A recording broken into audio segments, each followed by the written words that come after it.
Доброе утро всем, кто встречает это утро вместе с нами. Это телеканал НВК Саха, программа «Новый день». Мы продолжаем свою работу с крыши здания национальной вещательной компании Саха. Сегодня 26 июня, день недели, среда. Отличный солнечный денек, на крыше тепло. Не то что вчера, когда здесь двигались такие серьезные тучи, надвигались прямо над нами.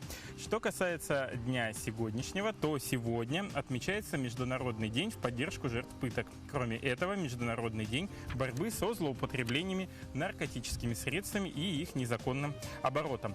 По народному календарю сегодня считалось, что именно с 26 июня начинает лютовать мошкара, комары, оводы, слепни и мухи. Но, по-моему, по поводу оводов, слепней и комаров в Якутии они начали лютовать еще недели 3 тому назад, атаковывать тех, кто выезжает на природу. Но вот мошка появилась буквально недавно. Скоро июль, август, а это ее самое любимое время года у нас в Якутии. Кстати, вчера по народному календарю был Петров день. И именно в Петров день считалось, что солнце поворачивает на зиму. И день становится короче. Давайте посмотрим, какая будет сегодня погода от прогноза ее синоптиков.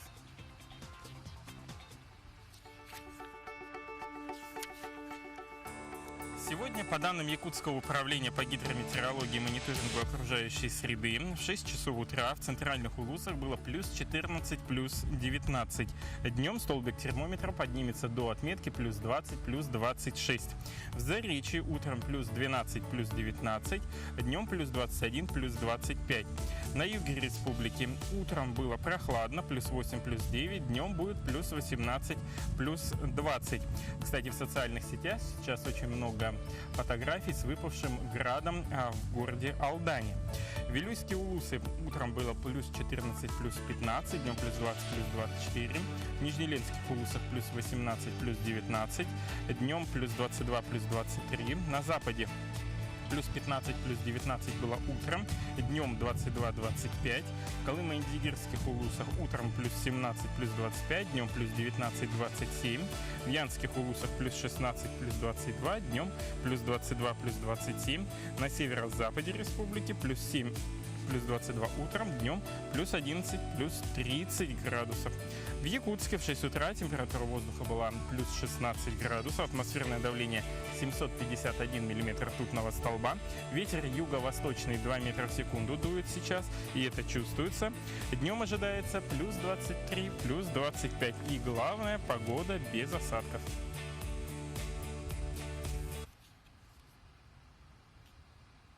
Напоминаю, что с 7:30 до 8 утра наш блок работает в прямом эфире. Далее будет повтор. А сейчас передаю слово информационной службе нашего канала. Сейчас новости.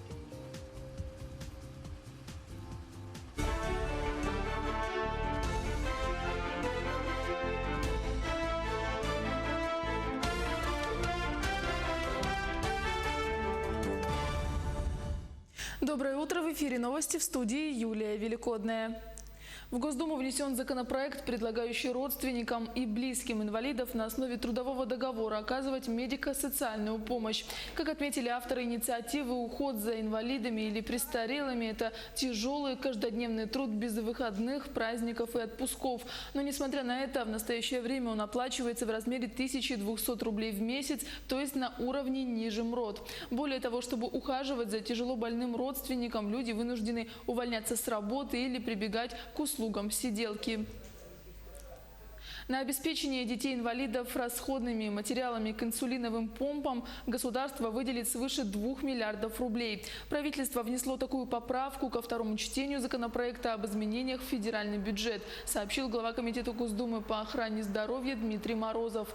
Он отметил, что регионы обеспечивают инсулиновыми помпами детей, больных сахарным диабетом, но дорогие расходные материалы их семьям приходилось приобретать из личных средств. Морозов указал, что в России почти 18 тысяч больных с инсулиновыми помпами, из них детей-инвалидов около 13 тысяч. 1500 человек предпенсионного возраста пройдут профобучение по линии WorldSkills в этом году. Ежегодно в проекте принимают участие 25 тысяч предпенсионеров. В Якутии в этом году отбор на право проведения переподготовки прошли 8 учреждений среднего профессионального образования и одно высшее учебное заведение. Теперь предпенсионеры смогут получить обучение по 28 компетенциям от разработки компьютерных игр и веб-дизайна до хлебопечения и парикмахерского искусства. К слову, во многих техникумах и колледжах республики обучение уже началось, а требования и стандарты обучения одинаковы как к обычным студентам, так и к людям предпенсионного возраста. Обучение для того и делается, чтобы они после выхода к пенсионному возрасту, если пойдут на сокращение, могли оставаться на работе, чтобы у них была дальнейшая интересная жизнь. Для этого мы и даем новую профессию. Получив эти знания, мы поняли о том, что у нас наметились планы на будущее, и поняли о том, что жизнь после 45 лет только начинается.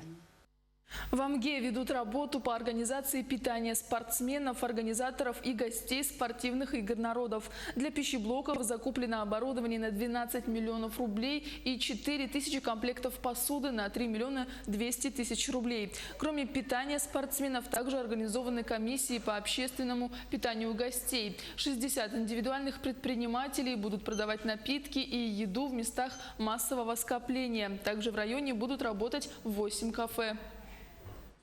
Все условия, равные условия для спортсменов созданы. Мы построили навесы, оборудовали пищеблоки, закупили посуду, технологическое оборудование. Организаторы питания ООО «Киви», «Валем» и «Витязь 21 век» – это подрядчики, которые будут организовывать питание спортсменов. Они все вышли на нас, осмотрели все наши пищеблоки. То, что не хватает, они привезут с собой, мелкую утварь, а технологическое оборудование и так далее у нас полностью обеспечено. Главные конные скачки Якутии на призы главы республики пройдут 30 июня во время проведения Сеха Туймады в местности Усхатын. В этот вечер запланировано 6 забегов. В главном на приз главы будут бороться 9 скакунов. В связи с травмой ноги прошлогодний победитель Форлан из Амгинского района не будет принимать участие в главном забеге. Помимо этого, организаторы нынешних скачек проведут розыгрыш ценных призов. В этом году мы ввели новшество. Среди зрителей по программкам будет разыгрываться 2 суперприза. Первый приз – это двухкомнатная квартира с полным ремонтом. Второй приз – это Lexus RX 570. И они будут разыгрываться по программкам мероприятия, которые продаются в кинотеатре «Лена», в кинотеатре «Центральный». И главный приз у нас стоит на площади Ленина, то есть можете подойти и посмотреть. Не переключайтесь и будьте в курсе главных событий.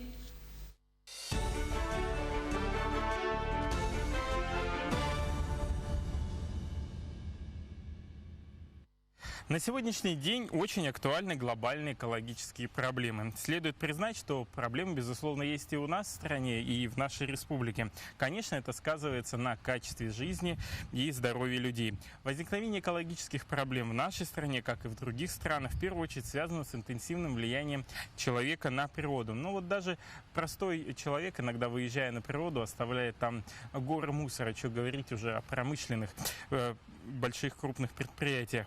Поэтому это приобретает опасный и агрессивный характер. Подробности в следующем сюжете. Всем следует взять на заметку несколько советов, которые помогут сохранить природу в чистоте. Сортируйте мусор. Разделять мусор на составляющие и выбрасывать по отдельности. К этому экологи стремятся приучить жителей всех развитых стран мира. На улицах уже давно появились урны разного цвета для бумаги, для стекла и для прочих отходов. В домашних условиях можно сделать практически то же самое. Займитесь облагораживанием своего города. Субботники, общественные акции по посадке деревьев, волонтерские программы по сбору мусора в парках. В этих мероприятиях можно поучаствовать без вреда для бюджета, используя для собственного здоровья. Попробуйте пойти туда вместе с близкими. Так вы не только поможете улучшить экологическую обстановку, но и хорошо проведете время с семьей, ведь совместный труд, как известно, сближает. Экологи советуют избегать пластиковых пакетов и одноразовых товаров. Полиэтилен и пластик могут разлагаться на свалках долгие годы, а при их сжигании выделяется едкий черный дым. Так, пакеты в супермаркетах можно легко заменить холщовыми сумками-шопперами, а одноразовую пластиковую посуду для пикника – картонными тарелками и многоразовыми приборами. Также можно не использовать пластиковые трубочки и заменить их на складные портативные соломинки. Не мусорьте. Каждый из нас может следить за собой. Не выкидывайте фантики из окна машины, доносите до мусорки окурок, оставляйте поляну после пикника чистой. Можно забыть об одноразовых пластиковых бутылках и брать с собой напитки в шейкере или в многоразовой бутылке. Если придерживаться этих простых правил, то мы сможем позаботиться не только о нашем здоровье, но и об окружающем нас мире.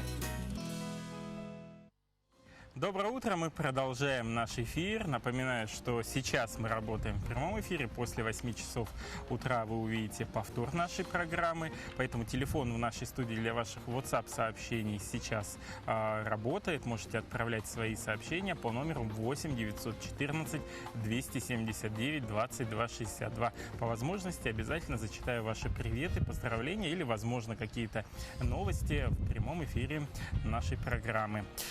Вот когда солнце так светит на тебя, а днем будет еще жарче, и температура поднимется до 25 градусов, ну, по крайней мере, в городе Якутске, а где-то в районах республики до плюс 30, рука так и тянется к мороженому. Вот его так хочется. Вот я лично любитель этого продукта, но, допустим, девушки могут подумать, а как же фигура? Ведь считается, что мороженое увеличивает эту фигуру в объеме. Но ведь очень-то хочется. Но, оказывается, диетологи считают, что это весьма полезный продукт. В чем же секрет его полезности, расскажет наш следующий сюжет. Все опасения мороженое рекомендуют даже врачи-отоларингологи. Конечно, есть его нужно небольшими кусочками, а не откусывая целыми глыбами. Такое локальное закаливание горла – отличный способ избежать летних и подготовиться к осенним простудам. Но помните, главное – умеренность. Мороженое снижает вес. Удивлены? Ну и зря. О влиянии мороженого на вес рассказал аргентинский врач-диетолог Бернардо Лафуэнте. По его словам, мороженое содержит много кальция, что способствует интенсивному сжиганию калорий. Кроме того, в мороженом содержатся волокна, липиды, протеины, минералы и аминокислоты. Успокаивает нервы.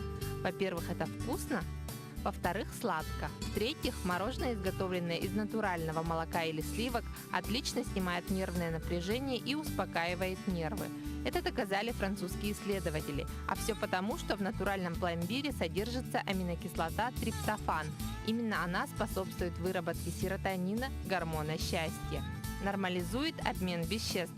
В настоящем мороженом содержится около 100 ценных для организма веществ – аминокислоты, различные жирные кислоты, минеральные соли и витамины. Улучшает сон. В детстве мама на ночь давала стакан теплого молока, а теперь мы выросли и хотим есть холодное мороженое. А если серьезно, благодаря многочисленным полезным веществам и аминокислоте триптофану мороженое способствует расслаблению и ощущению счастья. Самое главное – берите натуральное. Важно, чтобы это полезное лакомство было сделано из цельного молока и без добавления растительных жиров. Обращайте внимание на количество различных «е». И помните, чем меньше в мороженом жира, тем больше в нем сахара. Например, пломбир, изготовленный по ГОСТ, это только молоко, ни грамма растительного жира. Его жирность должна быть не менее 12%, а содержание сахара минимум 14%. А вот в плодово-ягодном мороженом содержание сахара уже 25-27%. Еще плюс в пользу жирного мороженого, чем жирнее, тем ниже его гликемический индекс, то есть уровень сахара в крови не будет подскакивать слишком быстро. Значит, вы сможете им даже наесться на некоторое время. Но помните, чем больше всяческих добавок, как шоколад, глазурь, орешки и другие, тем вреднее и калорийнее. Вкусного вам лета и закаливания!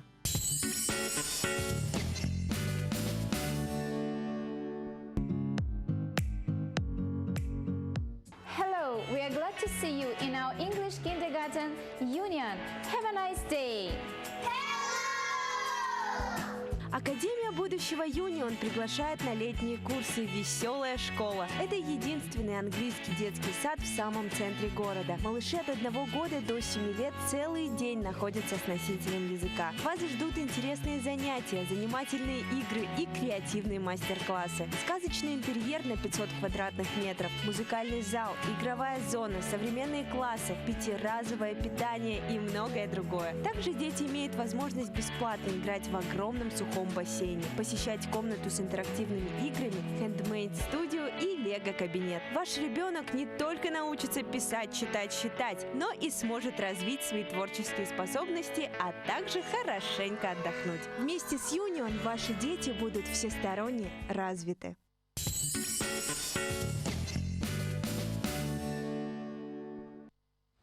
Доброе утро. Я напоминаю, что вы смотрите телеканал НВК «Саха». Мы продолжаем вещать с нашей импровизированной студии на крыше здания национальной вещательной компании «Саха». Это новый день. А сегодня у нас 26 июня, день недели. Среда, ровно середина рабочей недели. Лето – это пора отпусков, и многие выбирают себе или страну для путешествий, или место, куда отправиться. Вот из интересных фактов. Люди, которые склонны бояться авиаперелетов, хотелось бы пожелать им не бояться этого, потому что авиакатастрофа – это же не такое частое явление, и риск погибнуть в перелете всего лишь составляет 1 к 45 миллионам.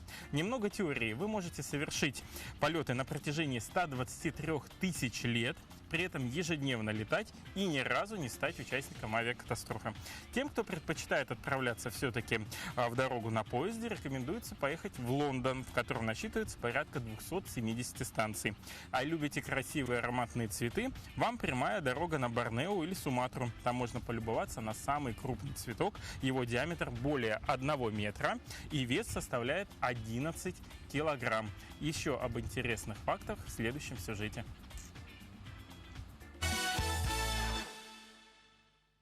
Жан Белива вел жизнь обычного канадца с семьей, заработком и каждодневными хлопотами, пока накануне 45-летия не обанкротился. Чтобы не впасть в депрессию, он принял нестандартное решение – отправиться в кругосветное путешествие пешком. И Жан Белива обогнул весь земной шар, преодолев 76 тысяч километров. Ушло у него на это 11 лет. За это время он потратил порядка 50 тысяч долларов, которые собрала его жена в качестве пожертвований. Еще один человек, который просто заражает и воодушевляет жаждой к путешествиям, это Стив Фоссет. На его счету 116 рекордов путешествий. Самый известный из них – это кругосветное путешествие на воздушном шаре. В возрасте 58 лет в 2002 году он в одиночку обогнул Землю на воздушном шаре. Кроме этого, он поднимался на самые высокие точки мира с 4-й попытки, переплыл Ла-Манш, также пересекал Атлантику и весь земной шар на парусном судне. Для установления рекордов путешествий нет ограничений в возрасте. Японский профессор Сабуро Шочи в возрасте 106 лет посетил 6 стран, преодолел 60 тысяч километров на общественном транспорте, при этом никогда не чувствовал усталости. 15-летняя Лаура Дейкер совершила кругосветное путешествие на яхте в одиночку за 7 месяцев. Вот она, сила мечты в сочетании со здоровым юношеским максимализмом. Есть, конечно, и путешественники, чьи рекорды вызывают улыбку, но вдохновляют не меньше. К примеру, в 1900 году австриец Иоганн Гурлингер прошел расстояние от Вены до Парижа за 55 дней. При этом шел он по 10 часов в сутки. Скажете, долго? Возможно. Все расстояние путешественник преодолел, передвигаясь стоя на руках. Есть и ленивые путешественники. В 1994 году Джереми Левайн совершил самое длинное путешествие на такси. Он держал путь из Лондона в Кейптаун и обратно. Стоимость поездки составила $62 908. Самое быстрое кругосветное путешествие на велосипеде совершил Джеймс Ботхарп. Он посетил 20 стран за 174 дня. Для этого он крутил педали своего велосипеда не меньше 14 часов в сутки. Было совершено и первое велосипедное путешествие через Антарктику. Эрик Ларсон установил рекорд по самому длительному путешествию через Антарктику на велосипеде. В обе стороны он проделал 340 километров. Вызывает уважение такой путешественник, как Грэхэм Хьюз. Он посетил все страны мира, а именно 201 страну. При этом передвигался он только по земле или в воде, не используя летательный аппарат. Ушло у него на такое путешествие 4 года. Таким образом, он установил рекорд, став первым в мире путешественником, который посетил все страны мира без единого перелета. Доброе утро, мы продолжаем наш эфир, и сейчас хочется поговорить о проекте «Музыка для всех», который уже не первый год реализуется в Республике Саха-Якутия благодаря первому президенту Михаилу Ефимовичу Николаеву. И гостями в нашей, опять же, импровизированной студии сегодня будет Необутова Наталья Леонидовна, директор средней школы номер 27 города Якутска, и направлению этой школы художественно-эстетическое. Доброе утро. Доброе утро, с новым днем всех. Спасибо. И Тароева Лариса Александровна, учитель музыки данной школы. Доброе утро. Здравствуйте. Ну, наверное, первый вопрос будет вам, Наталья Леонидовна, немножко вот о направлениях работы вашей школы в проекте «Музыка для всех». Наша школа является художественно-эстетической. Мы работаем по 4 направлениям. Это хореография, это театральное искусство, это изо-дизайн и, конечно же, музыка. В каждой параллели у нас существуют специализированные классы. Но сегодня остановимся именно на музыкальных классах. У нас ведется музыка и не по одному часу, а, естественно, с большим количеством часов, не менее 3. И учебный процесс строится не только в рамках внеаудиторной деятельности, но и учебного процесса. То есть у нас в расписании заложены такие предметы, как хоровой класс, хореография, изо, дизайн, сценическое мастерство, основы музыкальной грамоты, сольфеджио, есть инструментальный ансамбль. Также в нашей школе организован вот уже 4-й год оркестр народных инструментов под руководством Натальи Викторовны и Алексея Геннадьевича Козловых. И организовано несколько хоров. Руководитель Милославская Татьяна Анатольевна и Тароева Лариса Александровна. Наша школа очень активно участвует в республиканском проекте «Музыка для всех». Мы участвуем во всех конкурсах, во всех фестивалях, являемся неоднократными лауреатами различных конкурсов. И вот один из которых мы уже участвовали в всероссийском конкурсе, которым руководила Лариса Александровна, которая подробно и более расскажет, как ей удается достичь результатов, потому что наш хор является лауреатом 1-й степени того конкурса, на который мы ездили. И вот я слово передаю своей коллеге. Лариса Александровна, ну вот буквально недавно вы вернулись с конкурса «Поем о мире». И как выступили ваши ребята и ученики какого класса это были? Да, мы ездили в Сочи. Это пионерский лагерь, бывший пионерский лагерь «Орленок», где проводятся подобные конкурсы уже на протяжении 7 лет. Конкурс интересен тем, что собирают туда детей из разных уголков страны. Но мы были из самого дальнего уголка. А так мне понравилось, что туда приехали 45 коллективов, очень высокий уровень исполнительства.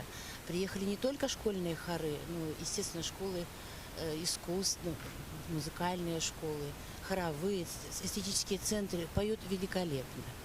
И самое большое потрясение, наверное, я испытала как музыкант, это 1500 хор. Когда нас разместили в большом олимпийском зале, в амфитеатре, и это было впервые для меня, когда голоса рассадили по секторам. Первый сопрано 1 сектор, это человек 300, да? Второе сопрано человек 300. И когда это все звучит стройно и красиво, то, вы знаете, прямо комок к горлу подкатывал. Руководители очень на высоком уровне подготовили всех своих конкурсантов, все хоры звучали просто великолепно, но мы звучали, в принципе, неплохо. Но за успехом всегда стоит труд. Много-много репетиций, это целая система работы, чтобы детей научить петь, 2-3голосие. Это все-таки нужно трудиться. И время этому надо посвящать много. Мы занимались много. Наталья Леонидовна, вот у меня к вам, наверное, вопрос. Да, что вы сейчас будете представлять на конкурсе, на конгрессе «Музыка для всех», который стартует в конце июня? Ну, у нас будет выступать оркестр народных инструментов, правда, не в полном составе, потому что это каникулы. И будет выступать хор под руководством Ларисы Александровны, и наши дети будут участвовать в сводном хоре. И вот, конечно, большой опыт, что мы съездили туда, и не случайно мы заняли мы стали лауреатами первой премии, потому что Лариса Александровна трудяшка. Да, ей огромное спасибо, низкий поклон, и родители, конечно, постарались, вот, и детки молодцы. Мы очень рады такому начинанию. Ну, сразу возникает вопрос, школа работает не первый год уже в проекте, и вы можете наблюдать о том, как меняются сами дети. Вот на что в первую очередь влияет этот проект, и как видите, как расцветают ребята? Ну, мы детей стараемся воспитывать вообще через искусство, через все виды искусства. Очень часто мы посещаем театры, филармония к нам приходит, театры к нам приходят. У нас родители наши, они работники нашего театра, солисты оперы. Они тоже приходят к нам на концерты и выступают. Мы проводим различные конкурсы школьные и фестивали танца, где танцует вся школа. И у нас каждый год академический концерт отчетный в конце года, где все коллективы отчитываются. И, конечно, дети после того, когда они увидят оперу, балет, симфоническую музыку, они по-другому относятся вообще ко всему. Поэтому, но воспитывать надо, конечно, с первого класса, чем и занимается Лариса Александровна. И вот она, наверное, расскажет, как вот изменяются с первого класса и к шестому. Вот отношение совершенно другое. Спасибо большое за то, что вы подошли к нам сегодня в студию. Хочется пожелать, чтобы школа выступила успешно на конгрессе «Музыка для всех», и этот проект реализовывался дальше. Благодарю. На этом мы прощаемся с вами. Увидимся завтра в это же время на телеканале НВК «Саха». Сейчас мы работали для вас в прямом эфире. Буквально через пару секунд вы увидите в повторе всем нашу программу. Отличного дня, хорошей среды и отличного настроения. Пока!